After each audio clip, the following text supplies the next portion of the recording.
Maksud saya mungkin lebih dekat ke gereja rumah tangga ya Pak ya, seperti mungkin Pak Ah, Hali pernah mengalami ya, tahu ya di China khususnya ya, itu iya, gereja-gereja rumah tangga ya, iya. itu ya. Kalau Hmm, gereja yang itu mungkin lebih modelnya mungkin seperti perjanjian baru Pak ya. Kadang-kadang satu apartemen atau satu itu ada berapa rumah itu kadang-kadang itu. Dan itu mereka tidak banyak, paling banyak 30 orang, berapa kakak kok. Tapi itu rutin Pak modelnya. Dan mereka tidak juga kepingin jadi gereja. Itu banyak sekali Pak, banyak sekali. ya, Mungkin seperti itu Pak. ya. Ini juga satu perbandingan yang agak bagus, ya, perbandingan dengan gereja rumah. Ya.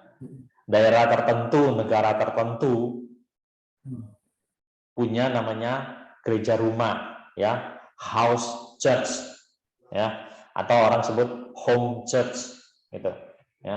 Lebih bagus mungkin house church, ya. Jadi oleh karena di negara tertentu atau daerah tertentu, misalkan ambil contoh di China, gedung gereja sih ada, ya, tapi gedung gereja tidak terlalu memadai. Artinya kalau semua orang Kristen mau pergi ke gedung gereja, tidak bakal cukup. Walaupun satu hari Minggu di gedung gereja itu diselenggarakan 5-8 kali pun, ya, kebaktiannya. Tidak nampung gitu loh. Sementara kalau mau dirikan gereja baru, tidak segampang yang kita bayangkan. Ya. Oleh karena itu, organisasi-organisasi tertentu, kumpulan jemaat tertentu, mereka menyelenggarakan namanya gereja rumah. Mereka beribadah dengan diam-diam, beribadah di rumah. Ada rumah orang tertentu bersedia punya ruang agak besar dipakai ibadah. Atau ada orang tertentu punya kantor, hari Minggu udah pakai kantornya, cukup besar, dirapi-rapikan, sementara hari Minggu jadi ibadah. Atau betul-betul mereka hanya sewa satu rumah, sewa satu apartemen, ya, dan punya banyak ruangan di situ.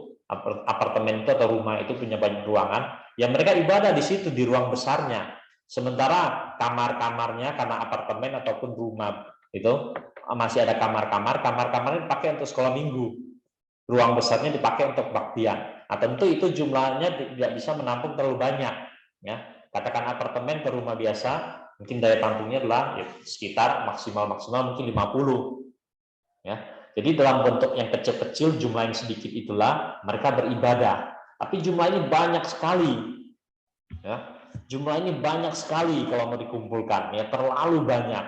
Mungkin totalnya ketika dikumpulkan jumlah orang yang hadir di gereja rumah, dikumpulkan semuanya seluruh provinsi, dibandingkan dengan jumlah orang yang baktian di gedung gereja, ya, setiap kota juga ada gedung gereja resminya bisa sampai 5, sampai 8, sampai 10. Tapi kalau mau di total jumlah orang yang ikut, ya angkanya kita akan kaget. Orang yang baktian di gereja rumah jauh lebih banyak dibanding orang yang ibadah di gedung gereja resmi, ya. Nah, itu satu kondisi yang terkait dengan politik, ya, dan kebijakan-kebijakan negara, ya. Nah, dalam hal ini lebih tepat diperbandingkan di situ, ya. Jadi itu cukup menarik. Dari situ pun kita bisa lihat, ya, manusia mencari cara mencari cara bisa tempat-tempat yang bisa digunakan sebagai sarana ibadah. Ya, di tengah-tengah berbagai situasi politik yang berbeda, kebijakan pemerintah yang berbeda, orang-orang mencari cara di mana bisa ada ruang yang lebih baik, lebih nyaman, dan dikhususkan untuk mereka beribadah bersama-sama. Bisa hanya pinjam, bisa sewa, atau bisa punya sendiri, macam-macam, ya, macam-macam. Nah, itulah perjuangan orang-orang Kristen, ya, atau perjuangan jemaat-jemaat tertentu atau gereja-gereja tertentu untuk tetap hari Minggu bisa melangsungkan ibadah,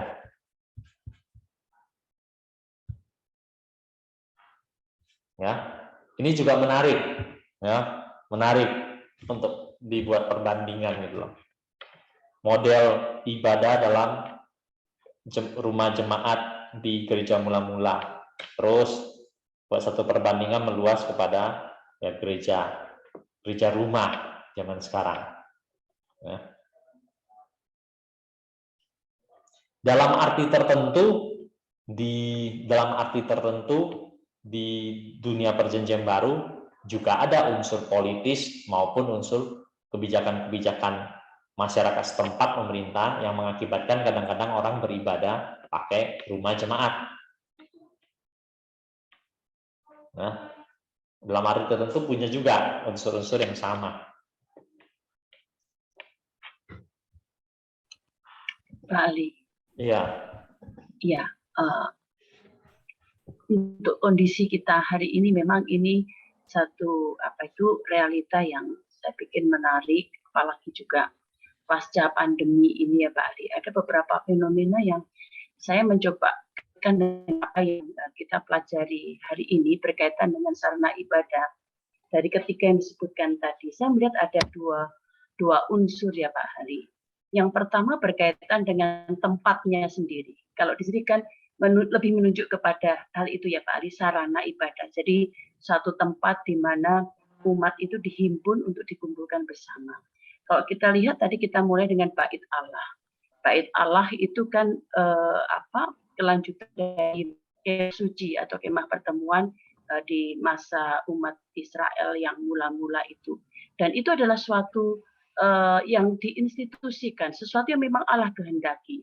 Di dalam kitab Ulangan itu kan kita tahu ya Pak Ali ya, bahwa Allah itu sendiri yang meminta mereka nanti akan di mana dibangun, mereka mendirikan tempat di mana, lalu kemudian seperti apa, itu satu hal. Nah, hal yang lainnya, unsur yang lainnya ada pada komunitasnya sendiri, di mana Allah itu menghimpun, menjadi ada jamaahnya, ada umatnya.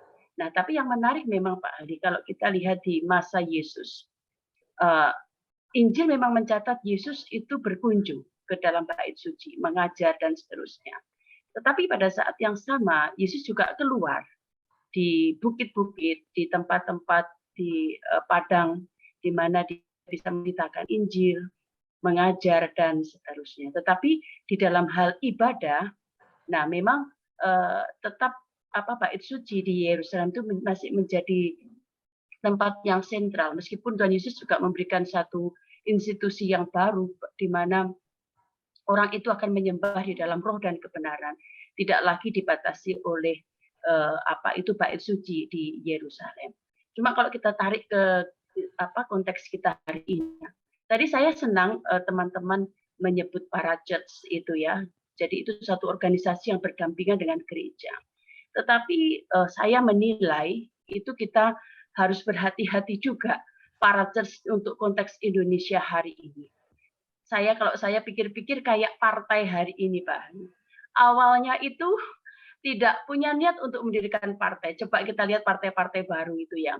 Jadi itu tidak punya niat untuk mendirikan partai. Kan aja organisasi apa. Tapi suwe-suwe jadi partai.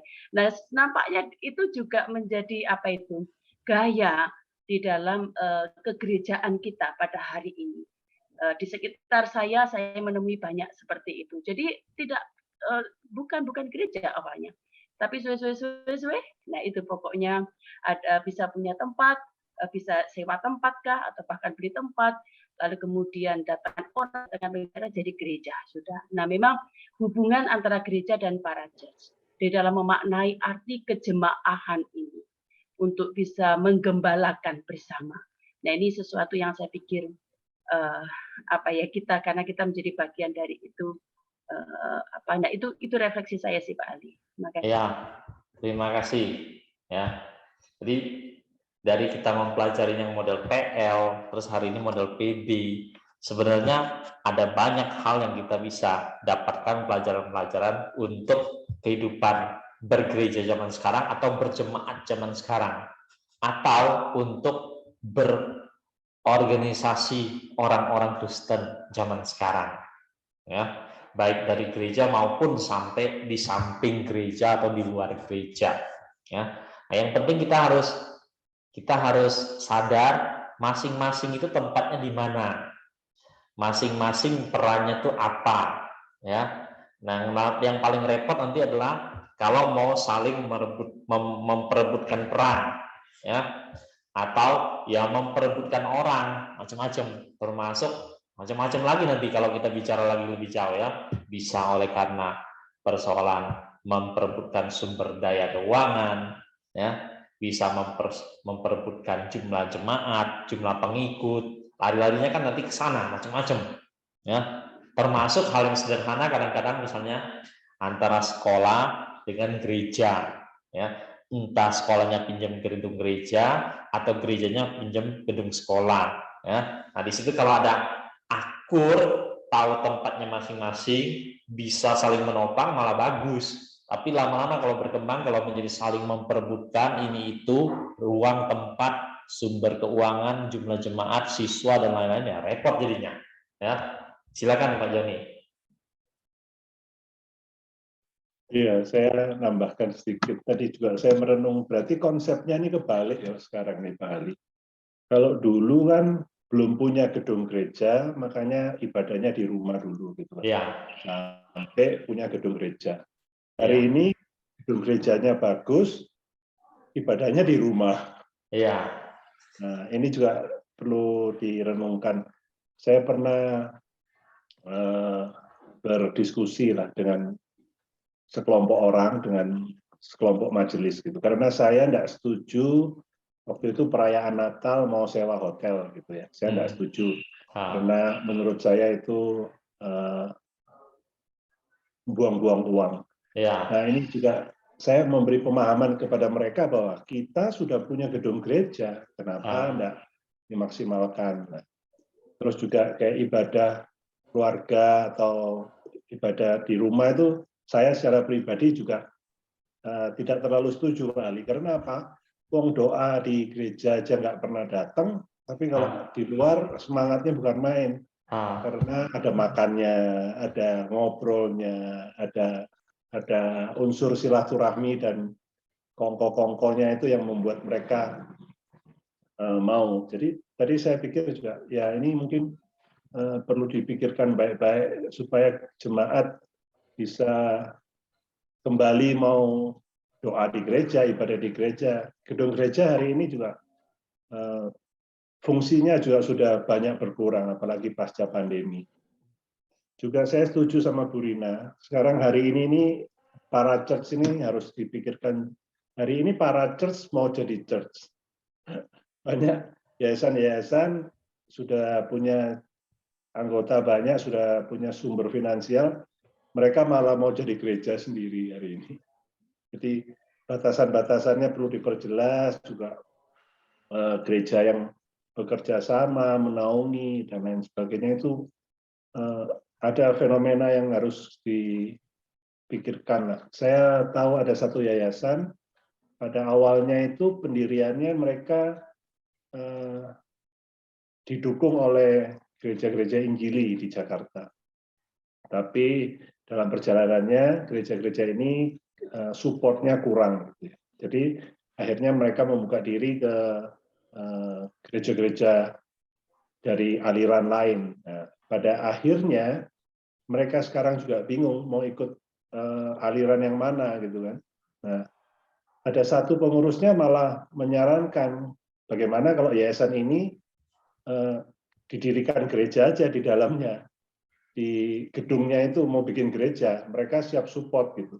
Nah ini kan kekacauan-kekacauan yang harus dipikirkan dari awal. Jadi kalau memang para church ya para church, terus sumber pendanaan dan lain sebagainya harus jelas ya. Jangan nanti asalnya pelayanan yang mendukung gereja sekarang malah mau jadi gereja. Ya terima kasih.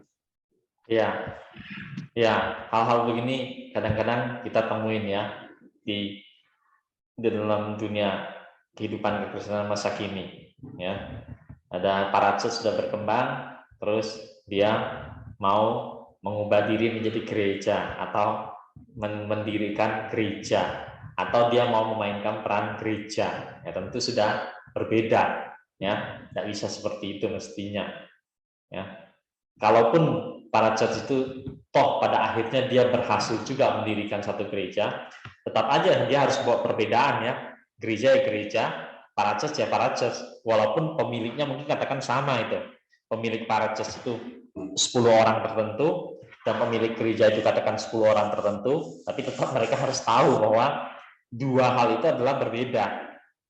Parachurch ya parachurch, gereja ya gereja, ya.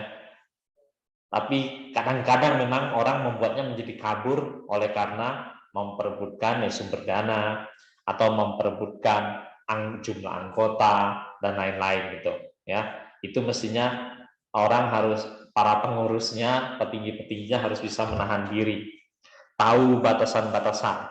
Ya. Kalau tidak nanti pasti repot. Ya, suatu hari juga pasti akan ribut juga mereka sendiri. Ya, hati-hati di situ intinya.